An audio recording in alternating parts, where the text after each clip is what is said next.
Today on the YY family, I'm gonna spend some quality time with my dad learning how a refrigerator works. Grandma's gonna show me where the wind comes from. Uncle Michael and Uncle Scopo are gonna explain why we have to eat all kinds of different things, even though some of them are kind of yucky. You don't like my spinach, Grandpa? Psycho and Grandpa Matic are gonna show me why we don't fall off the earth even though it's round. And I'm gonna find out why cats purr. They purr because they think they found some nice, tasty birds. Sounds like a perfect day to me.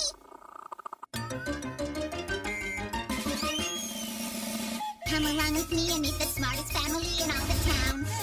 The YY family. Mom can make it plain to see that what goes up eventually comes down. The YY family. Come and meet the YY family. We got a lot of real know-how. Grandpa knows a lot about flying. Ask him and he'll show you now. I do airplane fly. When I land, I'll tell you why. Meanwhile, there's a dragon making some kind of a potion in a vat. The YY family. And Grandma's no stranger. She can teach you all the dangers found in that. The YY family. Max is a mechanical marvel. Why? I know a copy kind of guy. Maybe he can show you the answer now. If you want to take a look inside. Everybody's in a lather. Rushing, wondering what's the matter. Every person here's a crime. Rushes to the baby side. What's the deal? What could it be? Just like the YY family. Have you ever wondered why the salty oceans, lightning, thunder, what the earth is like down under? Why there's wind and snow and rain? Let Eartha and Basalt explain. He shoots! He scores! Nothing counts. The wind scored for you.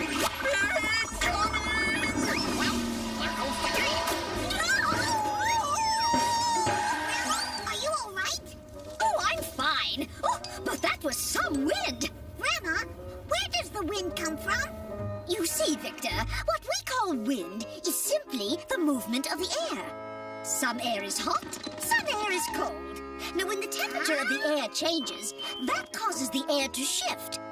Oh, you can see for yourself. Just as the earth is warmed by the sun, so is the air near the ground. Basalt! A balloon time! Why is he going up, Grandma? Because he's floating on air. And when the air is warm, it rises. But when the air gets high enough, it cools off. And that causes it to come back down to the ground. As the air comes near the ground, it warms up again. And rises again. And cools and falls. And warms and rises. Over and over again. Each time the warm air goes up, cooler air moves in to take its place. Now, what you've just seen is a local wind, the movement of air over a small area. There's also a system of winds that blows around the entire world. How?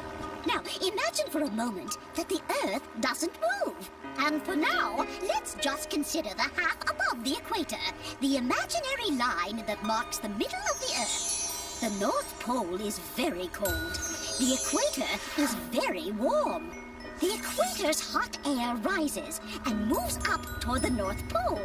When warm air rises, cold air always moves in to take its place. So air from the pole moves down towards the warmth of the equator. It works the same way in the southern half of the world. The cold air from the South Pole moves toward the equator. So air is constantly moving between the poles and the equator. We call these prevailing winds. Hey, I think the wind is changing. You're right. As the Earth rotates, the winds are deflected. Well, you know the wind can be very strong at times. Oh, I see. We're over India, and it's the monsoon season. It's a time of heavy rains, powerful storms, and even hurricanes. And once again, it's all because of the wind. Oh, come on, let's get out of the rain. This monsoon sure is wet. In summer, India is warmer than the ocean that surrounds it. So the movement of the air brings cold, humid air from the sea. And that's why the wind blows so hard. Exactly. Well, dear, time to go home now. Basalt! Basalt, where are you? I have had entirely enough of flying through storms. I'm going home on foot. Could you at least change into a flying elephant? No can do. Copyrighted.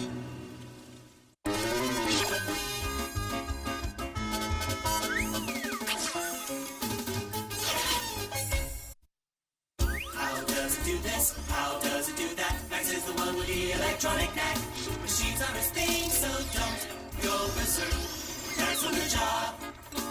You'll find out how they work.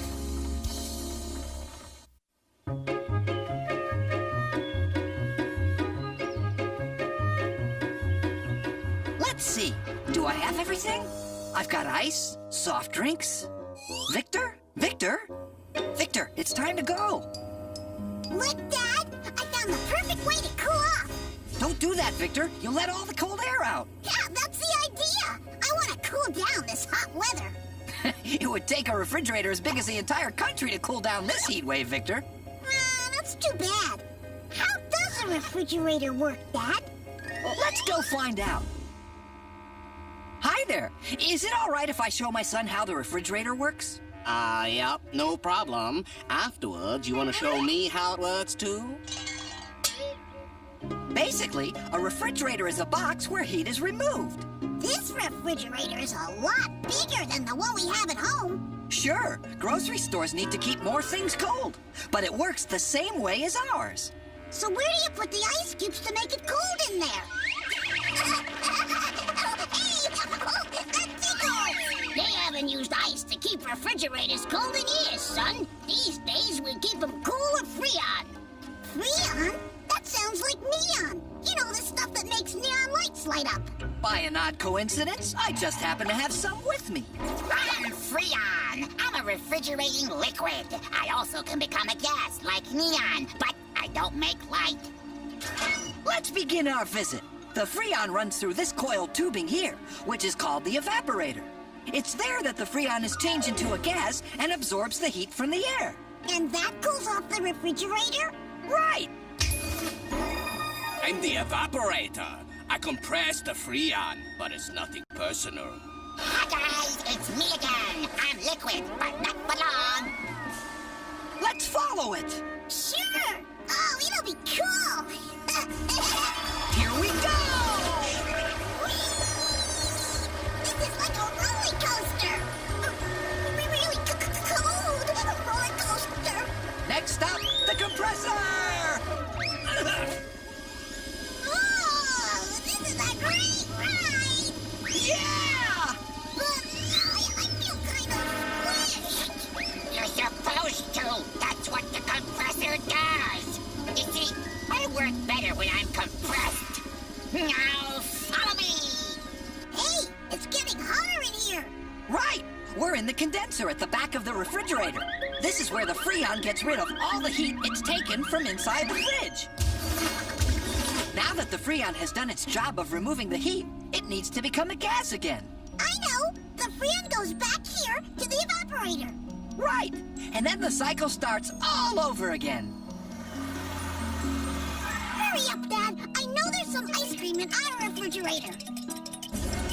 Oh, no! What's the matter, Vic? Oh, no! The salt! Check it out, guys. I found the perfect way to cool off.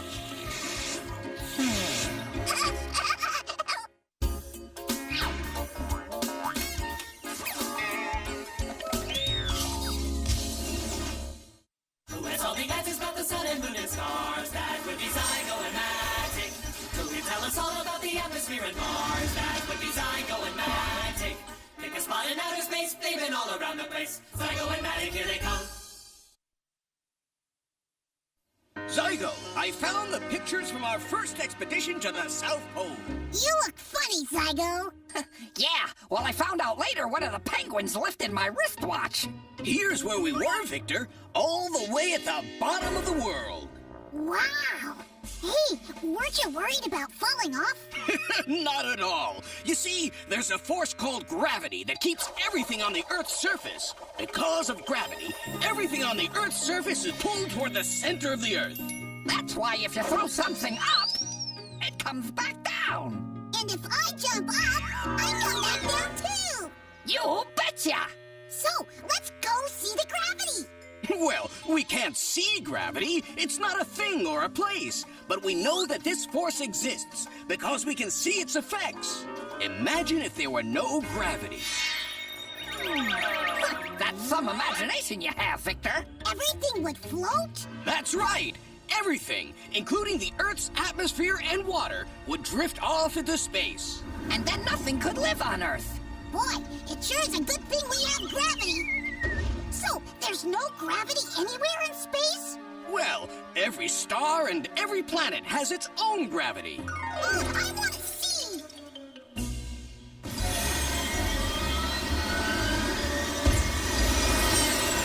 And we're off! Hey, don't we have to worry about gravity pulling the ship back down? Of course, but the ship's engines are powerful enough to exert a push that's stronger than the pull of Earth's gravity. In space, all bodies are attracted to each other. Larger objects always have a stronger gravitational pull than smaller ones. The larger the object, the stronger its attraction. To us, the planets are pretty big, but compared to the sun, they're actually small. So the sun's gravity keeps the planets in orbit around it. It's almost as if they were chained to the sun. And the moon is smaller than the Earth, so it's kept in orbit by the Earth's gravity. No! Let's go to the moon! Good idea!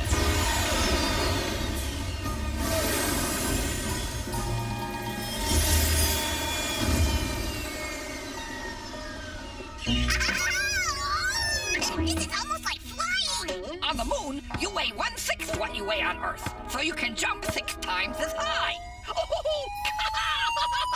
And so can I.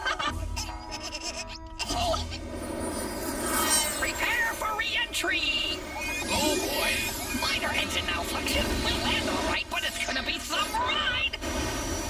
The closer we get, the more powerful the pull of gravity. You were right, Zygo! That was a great ride! Good news, guys! It's nothing serious. We'll be on our way in no time. If you can get these penguins away from me! Oh! Ow! Oh! Hey! Oh! Why did you pick on somebody your own size? Hey! Come back here with my wallet!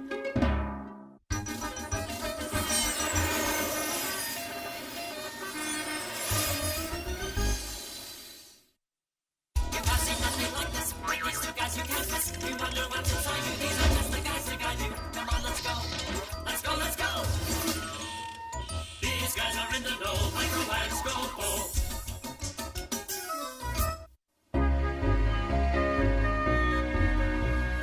Alrighty, who's next?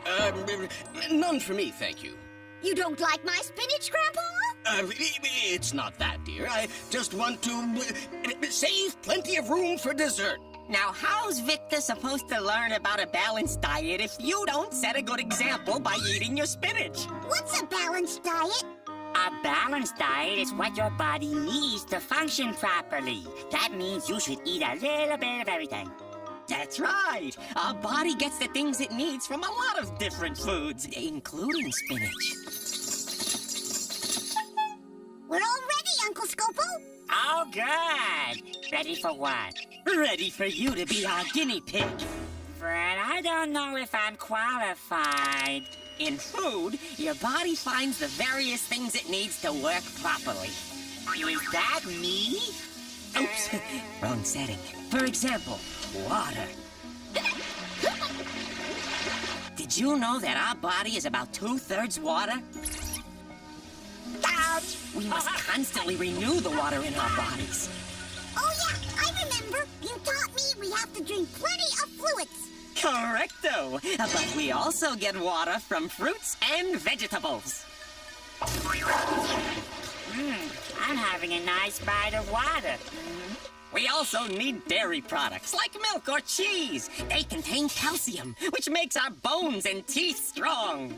We also need eggs, fish, nuts, and meat. They contain protein, which helps you grow. Hello, cow. Cow! Help, mad cow! Protein builds builds our muscles and repairs our body tissues.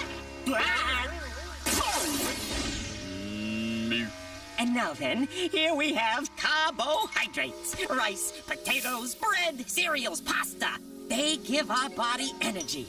And Scopo is helpfully demonstrating how our body might use that energy. And right about now, he's probably wishing he'd eaten more carbohydrates. Right about now, he's wishing he was in another cartoon. Now in fruits and vegetables, we find the things that help us combat illness and fatigue. Vitamins. Yeah, on TV, they're always talking about vitamin C. That's right. And the orange juice that Scopo just drank is loaded with vitamin C. And what does our body get from cake and candy? Well, you get sugar, which gives you energy. Quick energy. But if you eat too much or too many fatty or oily foods, you get fat. I prefer to think of myself as pleasantly plump. Don't worry, Uncle Scopo. You just need to exercise and eat a balanced diet. Okay, I'll start right now.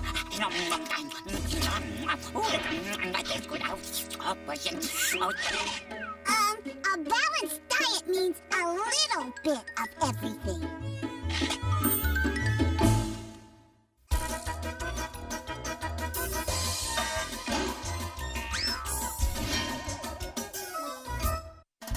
Hey, the questions that you have are not too serious. The animals and plants are not so mysterious, so have no fear. Everything will be made clear. The Hello Quick and Quack are here. You're it, Quack! You'll never catch me! Oh, yeah? That's what you think. Hey, come back here. Ow! Quick, Quack, hush! Did you hear that? I think we've got company. Well, what are you doing here? A cat! Wow! A kitten! Oh, can I see it?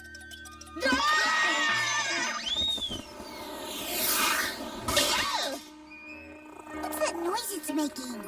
It's purring. Why is it purring? Probably because it's happy. Oh, I'm happy too. Purr, purr, purr.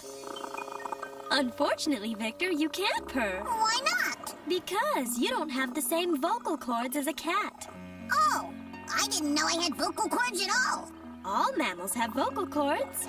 As air passes through our throat, they vibrate. That's how we make sounds. I can feel the vibrations. La, la, la. Now, we don't know exactly how cats purr, but we do know that they have two sets of vocal cords. It may be that one set is for ordinary mewing, and the other is for purring. Or purring may be produced by membranes near the vocal cord. Air passing through the throat would cause these membranes to vibrate. But one thing is certain.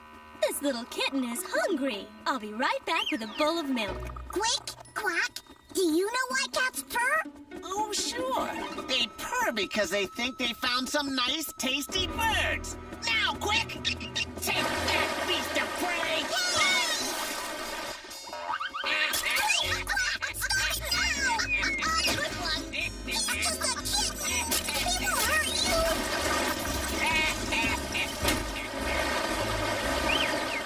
you. We showed them!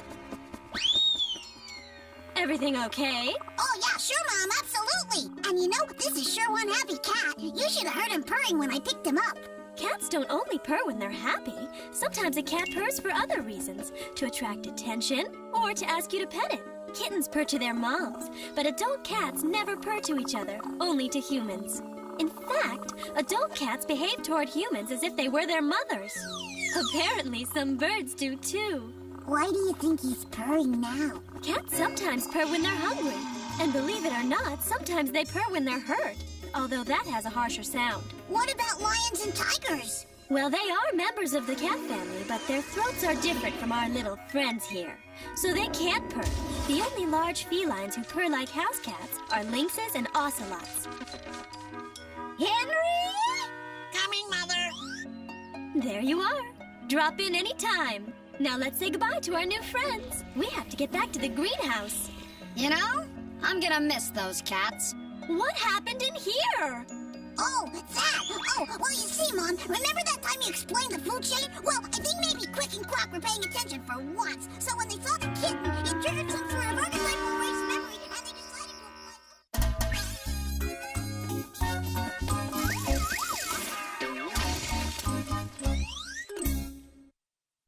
to... Well, Victor, what'd you learn today? Oh, tons of neat stuff. I learned that wind is caused by the movements of warm and cold air all over the world. I learned that gravity keeps everything from floating off the Earth and also keeps the planets in orbit around the sun. I just want to save plenty of room for dessert. I learned that our bodies need all sorts of different things to work properly, and we get them from eating a balanced diet. And I learned that we don't know for sure how cats purr, but it may be because they have 2 sets of vocal cords. I also learned it's a really good idea to keep them away from birds, especially Quick and Quack. Take that, beast of prey! Sounds like a pretty big day. It was, but I still have plenty of questions left for next time.